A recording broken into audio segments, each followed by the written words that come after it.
Hello guys, here I am Bhupendra Kaur. I am from Delhi. मेरा admission जो है वो बीएससी नर्सिंग में पीजीएमएच चंडीगढ़ में हो गया इसी साल। I am doing pursuing here first year from PGMH Chandigarh. मैं आपको अपनी जर्नी शेयर करना चाहती हूँ कि मैं यहाँ तक कैसे पहुँची। हुआ क्या कि 2 डेज़ कोरोना आ गया था और फिर क्योंकि सोच रहा था कि नीट की प्रिपरेशन करनी है तो एक एडवांटेज भी था कि नीट की प्रिपरेशन कर लेंगे, बट सम आइडियाज़ नहीं थे कि भाई कोचिंग कहाँ से लेनी है, क्योंकि शुरू शुरू में हुआ था। फिर अराउंड सितंबर 11th जो शुरू हो चुकी थी हमारी, जो स्कूल शुरू नहीं हुआ था।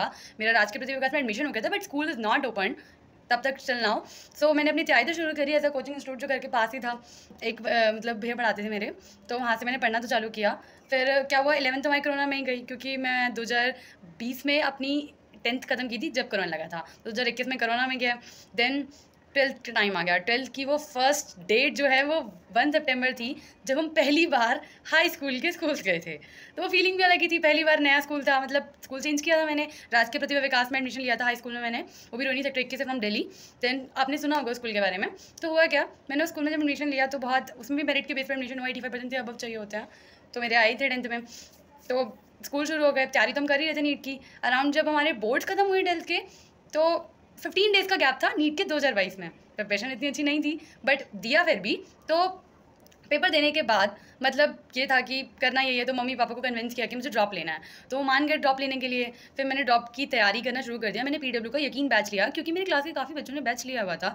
तो आई रिमेंबर कि उन में मुझे थोड़ा बिलीव हो चुका था कि मैं पीडब्ल्यू से अगर कोचिंग लेती हूँ, ऑनलाइन स्टडीज़ करती हूँ, तो मैं बेटर कर लूँगी। उसके मॉक टेस्ट को फॉलो करूँ रेगुलरली और अपने कोचिंग इंस्टीट्यूट्स को मतलब अगर नोट्स में प्रॉपर्ली बनाऊँ तो ये आइडिया हो गया था। तो हुआ क्या, जब मैंने कोचिंग ली, मतलब मैंने कोचिंग ले ली थी अराउंड मतलब आफ्टर 1 मंथ ही, जब 12th के बोर्ड का रिजल्ट वगैरह आया, मतलब नीट के रिजल्ट मेरा पेपर हो चुका था जब तक। फिर मैंने कोचिंग से पढ़ना शुरू किया, लेक्चर्स लेती थी मैं। लेकिन मुझे थोड़ा ना अगस्त के अराउंड, जुलाई अगस्त के अराउंड ये रियलाइज़ हुआ कि यार घर में पढ़ाई नहीं हो पा रही है, डिस्टर्बेंस है, फोकस नहीं है। वो कांस्टेंट जो होता है ना, लाइक हम कॉन्स्टेंसी के साथ पढ़ रहे हैं, first class second class, then वो ब्रेक पॉइंट आता है। मम्मी पापा ये नहीं कह रहे वो डिस्टर्ब करते हैं ना, मेरे मैंने कभी किया मुझे डिस्टर्ब, बट होता है डिस्टिंक्टिंग पॉइंट, तुमने रियलाइज़ किया होगा। तो वो था, मेरे पापा, मेरे कुछ फ्रेंड्स भी लाइब्रेरी में ज्वाइन कर गए, तो मुझे ये नहीं था कि मैं उनकी लाइब्रेरी में जाऊँ, बट मेरे को ये था कि मुझे लाइब्रेरी ज्वाइन करनी है, कि मैं अच्छे से वहाँ फोकस करके, अगर मैं सुबह 8 बजे जा रही हूँ तो रात को 8 बजे तक मैं पढ़ूँ, एक प्रॉपर शेड्यूल फॉलो करूँ, कि मैं कॉन्स्टेंट पढ़ रही हूँ, कहीं जाऊँ ना, किसी डिस्ट्रैक्ट ना हो, किसी से बात ना करूँ, थोड़ा सेपरेट होना चाहती थी अपनी सोशल लाइफ से और अपनी पर्सनल लाइफ तक। तो फिर मैंने पेरेंट्स को कन्विंस किया, पेरेंट्स नहीं माने। तो मैं थोड़ा, पेरेंट्स मेरे इस टाइप के थे कि वहाँ जाके और ज़्यादा डिस्ट्रैक्ट हो गया, हमसे दूर पड़े, मतलब उनको था कि यार घर ही पढ़ ले बच्चा, बट मनाया मैंने जैसे जैसे करके, वो माने। फिर मैं गई मैं लाइब्रेरी, फिर मैंने वहाँ पे अच्छे से और पढ़ाई करी, मतलब लाइक सितंबर अक्टूबर नवंबर दिसंबर गया, जनवरी फैब। फिर 2023 में 7 मई को नीट का पेपर था, वो दिन भी आया, पेपर भी दिया, उसके लिए बहुत प्रिपेयर किया। लाइक मैंने अपना सब कुछ दिया, लाइक सब कुछ जैसे कहते हैं, कहीं नहीं गई पूरे year. Every time I study only. मैं किसी के घर नहीं जाती, किसी रिलेटिव के घर नहीं जाती, मतलब मामा फेस टू कि कभी आती नहीं है, इतना क्या पढ़ना है, बट होता है लाइक ठीक है यार पढ़ना ही था। तो फिर मैंने दिया नीट का एग्जाम। मैंने 1 मंथ पहले भी काफ़ी मॉक टेस्ट दिए थे, लाइक 30 मॉक टेस्ट दिए होंगे मैंने नीट के। मेरे स्टार्टिंग में, ये नहीं कह रही मैं, स्टार्टिंग में मार्क्स लगे थे 200 300, देन 400 हुए, देन 500 हुए। उसके बाद क्या कहते हैं, फिर मैंने जब नीट का पेपर दिया, मेरा रिजल्ट 180 क्वेश्चन में से 148 में करके आई थी। अच्छा गया था मेरा, बायो का, केमिस्ट्री का, मेरी तरफ से मम्मा ने बहुत पूछा कैसा गया। मैंने कब चेक करके बताती हूँ, मैंने चेक करके बताया उन्हें। अच्छा मैं चेक करी थी, आई वाज क्राइंग, क्योंकि मुझे रियलाइज़ हुआ मेरा सिलेक्शन तो नहीं हो रहा है, क्योंकि इतने मार्क्स पे नहीं मिलती है। गवर्नमेंट सीट में चाहिए थी यार, पेरेंट्स आप तो अफोर्ड नहीं कर सकते हैं, मतलब ज़्यादा फीस में भी। तो जिस टाइप का मुझे गवर्नमेंट, लाइक बिल्कुल गवर्नमेंट स्कूल कॉलेज चाहिए था मेडिकल, वो तो नहीं मिलना था। जब रोहित पाओ में वहीं पास में, तो वो चुप कराने आए कि बेटा चल कोई बात नहीं, उन्होंने कुछ नहीं कहा।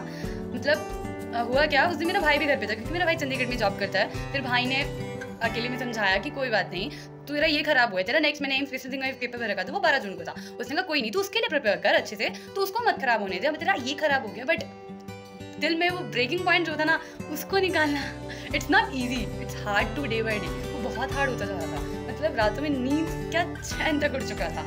ठीक है यार, लाइफ इज, एक्सपेक्ट ही नहीं किया था जो चीज़ें हो रही थी। मतलब मुझे ये था यार मैंने मेहनत किया तो उसका रिजल्ट चाहिए, बस मैंने मेहनत की है, जस्ट दैट्स इट। फिर मैंने जब 12 जून को मेरा पेपर आया, मैं पढ़ के तो कुछ नहीं गई, वो भी मेरा क्या कह सकती हूँ ठीक हुआ, बट वो मेरा 2 मार्क्स से रह गया, उसमें मेरा नहीं सिलेक्शन होता है। फिर एक और फॉर्म भरा बीएससी बीजेएमएस चंडीगढ़ का, वो मम्मा भाई नहीं भरा था, बट मेरा तो फॉर्म भी भरने का मन नहीं था, क्योंकि सीट थी 93। मैंने कहा यार अब तक नहीं हुआ, अब क्या होने वाला। मैं सेकंड ड्रॉप की तैयारी करने लगी थी, बट मम्मी पापा ने कहा कि चल फॉर्म भरा, तू पेपर दे, तू नहीं पढ़ रही कोई। मैंने बिल्कुल नहीं पढ़ा था इस पेपर के लिए, एक दिन पहले भी मैंने नहीं जाना बट पेपर देने में आई, मेरा ये भी अच्छा गया, जैसे और अच्छे जा रहे थे। बट मैंने इस बार कुछ नहीं कहा, मैंने कहा मुझे नहीं पता क्या रिजल्ट आएगा, रिजल्ट के दिन ही देखना है। 12 अगस्त को रिजल्ट आना था, 4 अगस्त को पेपर हुआ था, बट 12 अगस्त से वो डिले हो गया। मम्मी डेली पूछे भाई रिजल्ट आ गया, रिजल्ट नहीं आया। तो 12 अगस्त से 21 अगस्त को रिजल्ट आया और उसमें मेरा नाम आ गया। मैं वो फीलिंग बता ही नहीं सकती, मतलब वो feeling can't expressible in words. मेरी मम्मा इतनी खुश हुई कि भाई बच्चे का नाम आ गया।